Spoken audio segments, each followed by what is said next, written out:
5. 확률과 통계. 나. 교수학습 방법 및 유의사항. 1. 다양한 상황에서 자료를 수집하고 수집한 자료가 적절한지 판단하게 한 후 자신의 판단 근거를 설명해 보게 한다. 2.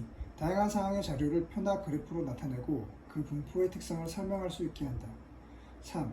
눈금 등을 부적절하게 사용하여 자료를 부정확하게 나타낸 표나 그래프에서 오류를 찾는 활동을 하게 한다. 4. 상대 도수는 도수의 총합이 다른 두 집단의 분포를 비교하는 상황에서 간단히 다루고 상대 도수의 필요성과 유용성을 인식하게 한다. 5. 경우의 수는 두 경우의 수를 합하거나 곱하는 경우 정도의 간단한 것을 다룬다. 6. 확률은 실험이나 관찰을 통해 구한 상대 도수로서의 의미와 경우의 수의 비율로서의 의미를 연결하여 이해하게 한다. 7. 경우의 수의 비율로 확률을 다룰 때 각 경우가 발생할 가능성이 동등하다는 것을 가정한다는 점에 유의한다. 8. 자료의 특성에 따라 적절한 대표값을 선택하여 구해보고 각 대표값이 어떤 상황에서 유용하게 사용될 수 있는지 토론해보게 한다. 9. 대표값과 산포도를 구할 때 공학적 도구를 이용할 수 있다. 10. 상관관계는 양의 상관관계, 음의 상관관계, 상관관계가 없는 경우로 구분하여 다룬다. 11. 계급값. 경우의 수 용어는 교수 학습 사항에서 사용할 수 있다. 다 평가 방법 및 유의사항.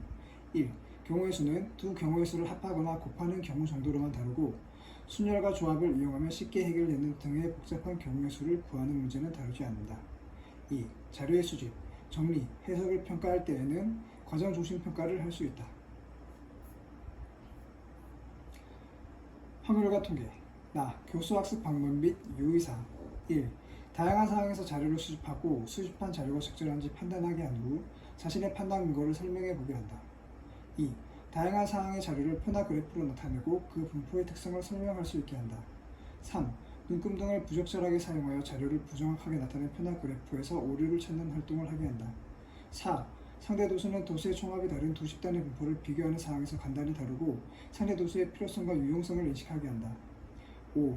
경우의 수는 두 경우의 수를 합하거나 곱하는 경우 정도의 간단한 것을 다룬다. 6. 확률은 실험이나 관찰을 통해 구한 상대 도수로서의 의미와 경우의 수의 비율로서의 의미를 연결하여 이해하게 한다. 7. 경우의 수의 비율로 확률을 다룰 때 각 경우가 발생할 가능성이 동등하다는 것을 가정한다는 점에 유의한다.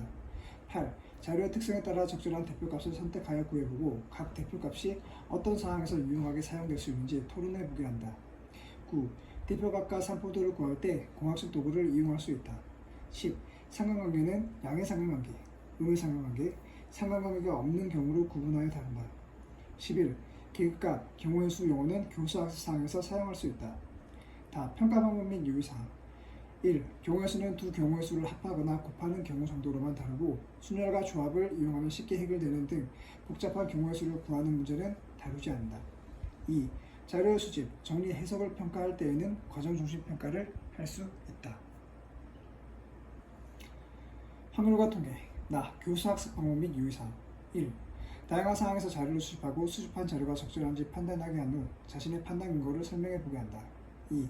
다양한 상황의 자료를 표나 그래프로 나타내고 그 분포의 특성을 설명할 수 있게 한다. 3. 눈금 등을 부적절하게 사용하여 자료를 부정확하게 나타낸 표나 그래프에서 오류를 찾는 활동을 하게 한다. 4. 상대 도수는 도수의 총합이 다른 두 집단의 분포를 비교하는 상황에서 간단히 다루고 상대 도수의 필요성과 유용성을 인식하게 한다. 5. 경우의 수는 두 경우의 수를 합하거나 곱하는 경우 정도의 간단한 것을 다룬다. 6. 확률은 실험이나 관찰을 통해 구한 상대 도수로서의 의미와 경우의 수의 비율로서의 의미를 연결하여 이해하게 한다. 7. 경우의 수의 비율로 확률을 다룰 때 각 경우가 발생할 가능성이 동등하다는 것을 가정한다는 점에 유의한다. 8. 자료의 특성에 따라 적절한 대표값을 선택하여 구해보고 각 대표값이 어떤 상황에서 유용하게 사용될 수 있는지 토론해보게 한다. 9.